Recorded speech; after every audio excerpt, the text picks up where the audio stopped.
নমস্কার বন্ধুরা, চলে এলাম নতুন একটি ভিডিও নিয়ে। আমি রাজু। আজকে দেখাবো পিয়ালি স্টেশন থেকে মাত্র 1.5 কিলোমিটারের মধ্যে এই বাড়িটি।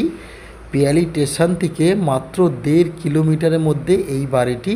দেখুন, আমি একদম ঢালাই রাস্তা দিয়ে যাচ্ছি, আর অবশ্যই আমি বাড়িটি দেখাবো। 2.5 কাঠা জমির উপরে এই বাড়িটি। আড়াই কাঠা জমির উপরে এই বাড়িটি। হ্যাঁ, আমি দেখুন একদম এখানে সুন্দর পরিবেশ। আশেপাশে পিকনিক স্পটও আছে। অনেকে বেশি বেশি জমি কিনে রেখে দিয়েছে। এটা একদম 10 ফুট রাস্তা আছে, 10 থেকে 12 ফুট। হ্যাঁ, আর আমি যেই বাড়িতে যাব সেই বাড়ির পথ, এই দেখুন পিকনিক স্পট। হ্যাঁ, এই বড় বড় জায়গা নিয়ে পিকনিক স্পট সব কিনে রেখেছে। বড় বড় 2 কাঠা 2 বিঘে 4 বিঘে সব জমি কিনে পিকনিক স্পট করে রেখেছে। আর এই রাস্তা চলে গেছে একদম পিয়ালির দিকে। এই যে রাস্তা চলে গেছে পুরো পিয়ালি, আর এইটা চলে গেছে গৌড়দহর দিকে। হ্যাঁ, এটা গৌড়দহ। এখান থেকে গৌড়দহ যেতে আপনার লাগে 2 কিলোমিটার থেকে 2.5 কিলোমিটার, পিয়ালি 1.5 কিলোমিটার। আর এই দেখুন, এইটা হচ্ছে পথ, যদিও বা মাটির। একদম 12 ফুট রাস্তা আছে। এই যে আপনার বাড়ির সামনে 12 ফুট রাস্তা। ভালো করে মাথায় রাখবেন, আপনার বাড়ি যাওয়ার যে পথটা ঢালাই রাস্তা থেকে 12 ফুট রাস্তা আছে। হ্যাঁ, 8 ফুট নয়, 6 ফুট নয়, 10 ফুট নয়, 12 ফুট রাস্তা আপনাকে। এই দেখুন খুঁটি, আর এই হচ্ছে পাঁচিল। পুরো মেপে দেখানো হবে আপনার বাড়ি যাওয়া পর্যন্ত। পুরো 12 ফুট রাস্তা আছে। হ্যাঁ, এই আমি যাচ্ছি, যদিও বা এখন মাটির আছে। আশেপাশে ঘরবাড়ি দেখুন। আর এই দেখুন একদম মানে পিলার করা আছে। দেখুন এপারে পিলার, এপারে পিলার। একদম 12 ফুট রাস্তা আছে। হ্যাঁ, আমি একদম চলে এসেছি প্রায়। দেখুন এখানে 12 ফুট রাস্তা আছে। এক ওখান থেকে ওই যে আমি ঢালাই রাস্তা থেকে একদম 12 ফুট রাস্তা ধরে চলে এসেছি জমির একদম ধারে কাছে। তো বন্ধুরা, এখান পিয়ালির থেকে এখানে আসতে লাগে 1.5 কিলোমিটার, সে তো আমি আগেই বলেছি। এই দেখুন, আমি এবার আমি যেই পথ দিয়ে এলাম সেই পথটা দেখাচ্ছি। ওই যেটা, আর এই দেখুন এই যে পিকনিক স্পট। এখানে বড় বড় পিকনিক স্পট সব আছে। হ্যাঁ, তো বন্ধুরা, এই দেখুন আমি চারিদিকে একদম সুন্দরভাবে পরিবেশটা অবশ্যই দেখাবো।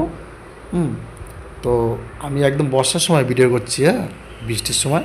এই দেখুন পথে কোনো জল নেই। হ্যাঁ, এই দেখুন এই এই হচ্ছে মেন বাড়িটি। এই যে বাড়িটি, মেন কথা এবারে আসি। এই যে বাড়িটি 2.5 কাঠা জমির উপরে। এই যে দেখুন এই যে খোটা। হ্যাঁ, এই যে পিলার পোতা আছে। আমি যাব ফের ওই মাথায়। এই যে পিলার, এই যে পিলার, আরেকটি আরেকটি পিলার পোতা আছে। দেখুন এই যে এই যে পিলার। এখান থেকে একদম সিধেভাবে দেখুন ওই যে পরিষ্কার দেখা যাচ্ছে লাশ মাথা পর্যন্ত। হ্যাঁ, এখানে 2.5 কাঠা জমি আছে। হ্যাঁ, তো বন্ধুরা, দাম তো আপনারা থাম্বনেল দেখেই বুঝতে পেরেছেন, কিন্তু এখানে জমির এই মুহূর্তে কাটা চলছে 1.5 লাখ করে। হ্যাঁ, এখানে 1.5 লাখ করে প্রতি কাটা চলছে। হ্যাঁ, 12 ফুট রাস্তার গায়ে আমরা জমি, এটা অবশ্যই খেয়াল রাখবেন। আর এই যে বাড়ি আমি নিয়ে যাব, 10-12 ঘর আছে, আর পায়খানা বাথরুম আছে, অবশ্যই রান্নাঘর আছে। তো দেখুন, একেবারে নতুন ঘর, খুব খুব একটা পুরনো নয়। হ্যাঁ, 3-4 বছর হয়েছে। এই দেখুন আমি নিয়ে যাব। এই একটা পিলার। হ্যাঁ, এ মাথায় এই একটা পিলার। আর এই দেখুন, এটা হচ্ছে পায়খানা বাথরুম। পায়খানা বাথরুমে কিন্তু ছাদ দেওয়া আছে। হ্যাঁ, পায়খানা বাথরুমে কিন্তু ছাদ দেওয়া আছে। আর ওই একটি খোটা আমি ওই সাইডেও দেখাবো গিয়ে। আর পায়খানা বাথরুম কিন্তু ভিতর দিয়ে গেট আছে। হ্যাঁ, পায়খানা বাথরুমের আপনার ঘরের ভিতর দিয়ে আপনার পায়খানা বাথরুমে গেট আছে।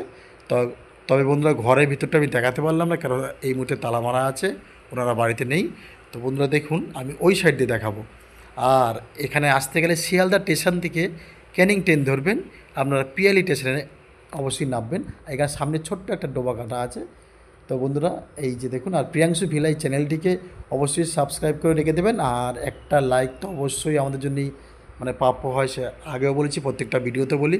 তো বন্ধুরা, এই দেখুন, এই যে আমি একদম পিছন দিক দিয়ে পায়খানা বাথরুমটা দেখালাম। পায়খানা বাথরুমে কিন্তু ছাদ দেওয়া আছে। হ্যাঁ, পায়খানা বাথরুমে কিন্তু ছাদ দেওয়া আছে, অবশ্যই দেখে নেবেন।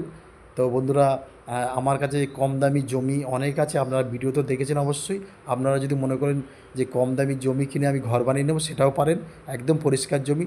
হ্যাঁ, 70 থেকে শুরু করে 80, 60, 90, 1 লাখ, 1,20,000, 30 সব রকম জমি আছে। মনে করলে আপনারা নিজেরা জমি কিনেও ঘর বানিয়ে নিতে পারেন। তো বন্ধুরা, এই দেখুন এই যে বাড়িটি, একদম কাগজপত্র রেকর্ড একজনের নামে। হ্যাঁ, আপনারা মনে করলে মালিক টু মালিক রেকর্ড মানে দলিল করে দেবে।